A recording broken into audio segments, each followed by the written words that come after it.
President of ICJ accused Israel of ethnic cleansing by terror and organized massacres. Here's a summary of the article. Nawaf Salam, the president of the International Court of Justice, which is scheduled to release on Friday an opinion in another politically motivated case targeting Israel, voted 210 times to condemn the Jewish state when he served as Lebanon's UN ambassador, and delivered inflammatory speeches accusing terrorist Jewish organizations of committing organized massacres. UN Watch, an NGO monitoring the actions of the United Nations and an advocate for Israel, said in a report published on Thursday. Israel considered appealing against his appointment in light of his past conduct but decided against it because of the anti-Israel sentiment prevailing in the international judicial body, a decision that has raised some questions because of Salam's obvious bias. Salam first joined the court in 2018 after completing an 11-year term as Lebanon's UN ambassador and was appointed president in February of 2024.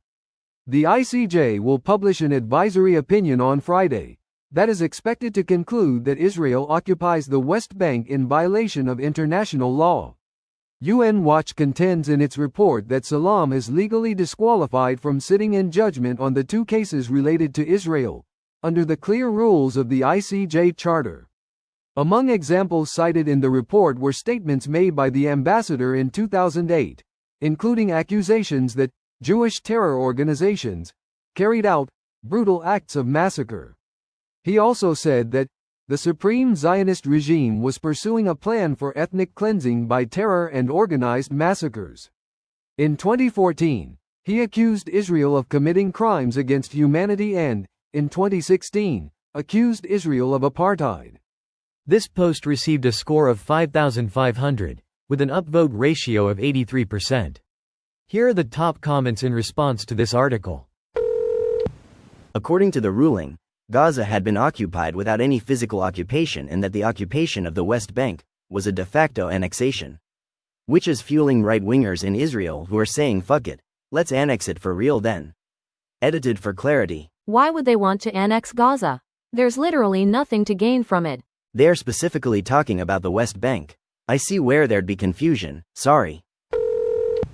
Maybe it's time for this dude to be accused of something, too. I would take caution with what this particular paper says. Perhaps he is anti-Israel, but the paper is a Jewish paper with an obvious strong bias in its writing. This paper just details his past actions. Which part should be taken with caution? A 15-judge panel come to this ruling, not a single person. This is a misleading comment. The statement quoted was made in 2008 by the now president of the ICJ when he was Lebanon's ambassador to the UN. Neither the ruling, nor the other judges of the ICJ, make any such statement.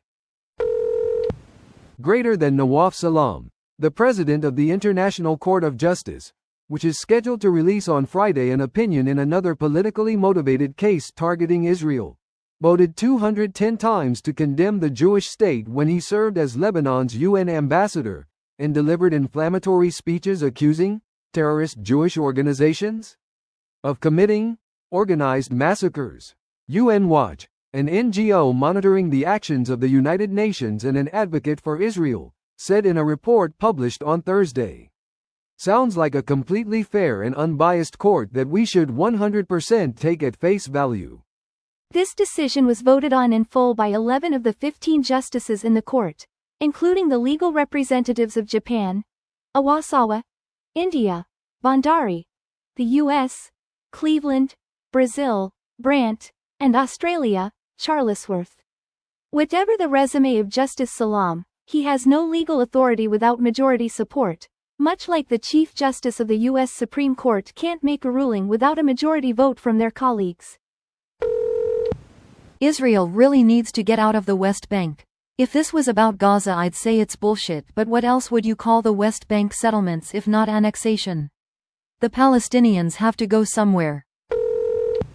The fact this man is the ICJ president and other countries legitimate him is very concerning.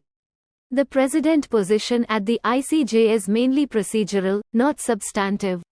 He has no more substantive power than any other judge. A cursory glance of Nawaf, the president of the ICJ, and I've found that he's got deep ties to the Lebanese government, his uncle serving as PM 4 times from 1952 to 1973. His cousin serving as PM from 2014 to 2016. His wife is also the Lebanese UNESCO ambassador. He too worked with UNESCO in the past. He was elected president of the ICJ on the same day of the first hearing on South Africa's lawsuit against Israel, on 6 February 2024. Note that South Africa filed their lawsuit in January 2024. This video was automatically created by Reddit to speech. The article and comments in this video were selected from Reddit according to their upvotes, and any paraphrasing was performed by smmry.com, without any human intervention.